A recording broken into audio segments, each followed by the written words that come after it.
Lord. Wala yung ginawa mo, hindi nakakaano yun ha. Lord. Sorry ka.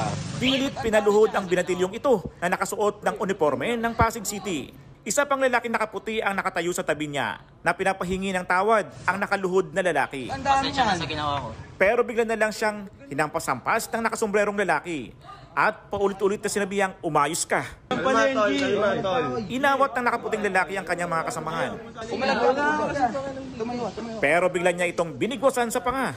Nangyari raw ito sa labas ng isang pampublikong paaralan sa Pasig noong October 10. Mga estudyante raw sila roon.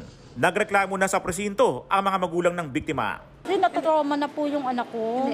Kaya po, no-comment na lang po ako. Kasi sobrang trauma na po nung anak ko. Nakunan na rin ng salaysay ng Pasig Police ang biktima at isa sa ilalim siya sa counseling. Pinaghahanap na rin ang grupong ng bully at nananakit sa lalaki. Hindi pa tukoy kung ano ang dahilan ng pananakit sa video. Pero kinonde na ng Pasig LGU ang nangyari.